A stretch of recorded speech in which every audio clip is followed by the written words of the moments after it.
Konnichi, I'm home. Where are you?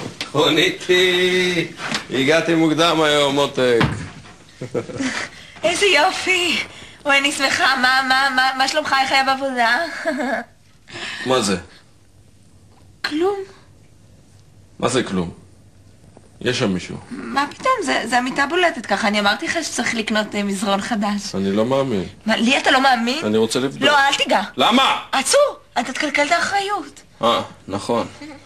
רגע, אז איך אני אוכל להסיר את הספק מקרבי? מה אתה היסטרי? מה, אתה לא מאמין לי?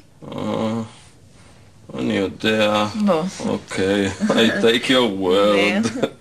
רגע. של מי זה? תראה לי. מה זה? זה... נו, איך אומרים? מה? מתנה. למי?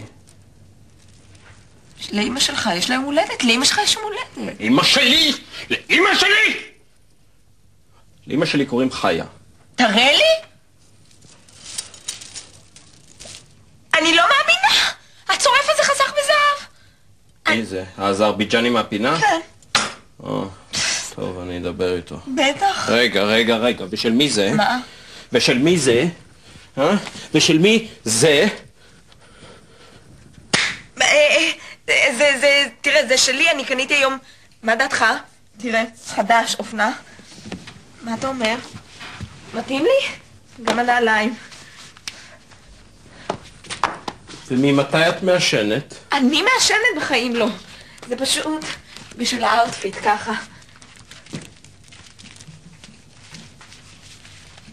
יפה? האמת כן. טוב, בואי נשתה משהו. כן, כוס תה צמחים להרגיע אותך, היה לך יום קשה. רגע! אבל הקונדום! הקונדום! בשביל מה הקונדום? קונדום זה בשביל לשים על הזין! יא אללה. שאנשים כל דבר אתה צריך להסביר להם.